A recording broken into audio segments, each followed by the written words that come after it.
Help, my baby had a stroke. What can I do? There's lots of things you can do. First of all, it needs to be on a daily basis.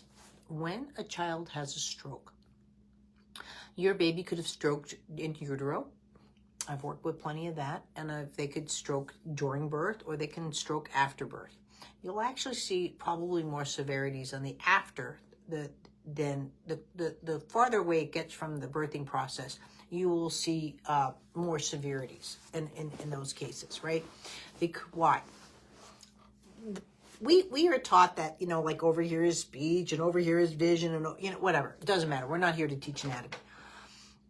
That there's actually no spot that they've identified that's your skeletal system. That's kind of the most important function that you have from your body. So it's sort of like some people look at it as having a stroke, sort of like growing up without a TV. It can affect you. Typically, when you have any kind of let's say, an injury or brain bleed on the right side, it's a left side paralysis and vice versa. But that's not always the case, especially what's in your utero. When a child has had a stroke in utero, so what's going on in utero, the whole process of fetal development in amniotic fluid is for the body to expand in all directions without friction. Okay, what people don't realize when they have a stroke, now death can occur within the brain. We don't remove it. Now, if my appendix are dying, you better take it out because then I will too. It'll go gangrenous. But within spinal fluid, death can occur. However, death is death. And now death will start to sink or go towards gravity where you and I don't. We're capable of going towards gravity. We're capable of falling. But, again, when I'm sitting here in this chair and doing those kind of things, I'm not going towards gravity. This baby doll that I work with all the time, he's just going to go to gravity no matter what, or she. And because it's a mass, it's a non-living thing. So now you have a mass inside the body. Now, people get confused because they'll say, I'm a mass. Yes and no. A cup will fall over in the same direction 5 different times. I'll fall over a different direction all the time. Just like if you ask me a piece of lettuce first thing in the morning, I will digest it and absorb it different than if I eat it at night and how much and so forth. Because we're living organisms. Our mass is constantly changing. We've got cells that are dying and cells that are regenerating. So, but after the fact, the stroke later on, now that neural mapping has occurred, a stroke at 3 months old can be, again, more discerning than not. But the biggest thing is that people like to say at this point is, we have to wait and see. No, there's no more wait and see. There's no wait and see here. I mean, first of all, you have to evaluate the baby. And let's go over it. So again, the newborn movement assessment was created for just this reason. You need to know where your baby is at. And you can be done in any position. I'm actually going to move this back just a little bit. Give me more space. All right. So, sorry, guys.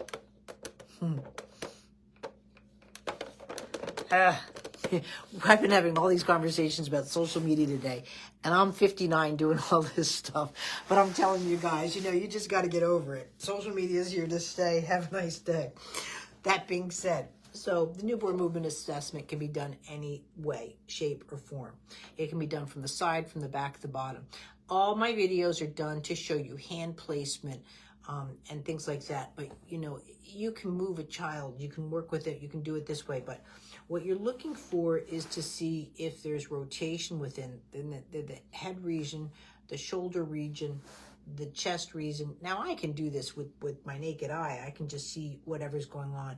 Now, with this, I can see rotation. Like, I don't have to test the other side because I can see the rotation. But, again, it's there. The course is free online, and you can see what's going on. One of the biggest concerns that you first have with the baby is this kind of thing that they'll move their arms and they'll move their legs. So people think, oh, but they're doing it. What they're not doing is, first of all, is the pump. This is the biggest thing that needs to happen within babies. And if it doesn't happen, this is where people say, oh, your reflexes are off. Well, the reason your reflexes are off is because that pump didn't happen. The whole reason we have reflexes is to get your skeletal system and the muscles to work within one another, right? And so when I go to reach like this, what I'm really doing is my scapula is coming off and going into the ground, pumping in as I'm releasing up my right arm. So we think that it should be a muscle-based activity, when really it is the scapula goes down and I can reach up, the scapula goes down. That happens first, and then it goes into the pelvis. This is where we get grabbing our feet. Grabbing our feet really should be, again, this pump. My pelvis is going down, so my foot goes up, and so forth. It's a Chuck Norris thrust kiss, comes from the grabbing your feet. And so these why, so when I have had a stroke, that separation, that articulation is one of the first things to be noticed. So what you're looking for, again, is the evaluation. Was a stroke in utero? Was it during the birth? Was it birth trauma? Did we baby get the first breath? Newborn movement assessment will show you is specifically where your child's just not moving here throughout the chest. Again, too, I don't know if there's been chest compressions. I don't see that in the child's movements. Yes, they do. They revive and they do chest compressions. But anyone that goes with a full fist on a baby, you know what I mean? Like, I just had a little girl that I had to literally undo chest compressions when I was in Scotland. She wasn't a little girl. She's already aging, but still the remnants of the force was there. And I had to redo it. Redo it meaning let those areas of the body move as if chest compressions hadn't happened. Yes, this is advanced stuff. This is why people come to me or see my practitioners. So when you're going through that, so that's what the first thing we need to look for, is this to happen. I know you want walking, but we need the time dictated baby development. At 1 month, we have tummy time. 2 months are looking at you. So the tummy time right now is a little bit labored. You're doing it automatically. Boppy pillow. I'll allow the boppy pillow. Usually I don't.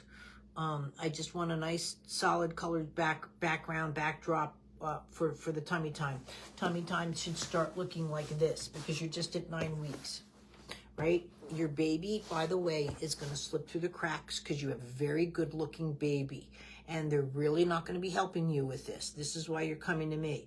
But the tummy time should look like this versus the head shake. But again, when I just get these little videos, maybe it was just a time where they're tired, but I think you're looking for the head to lift. It shouldn't. It should be, this is a pre-crawl. You can see it right there. Get up above it. You should see this in tummy time as a pre-crawl. They go down to sleep. They come up. They go down to sleep. They come up. It's a pre-crawl. This crawl is not going to happen. Right? And this is why, again, I'm trying to teach optimal development. I'm not trying to point out what's wrong with your child. I'm trying to point out what are the steps we need to help him.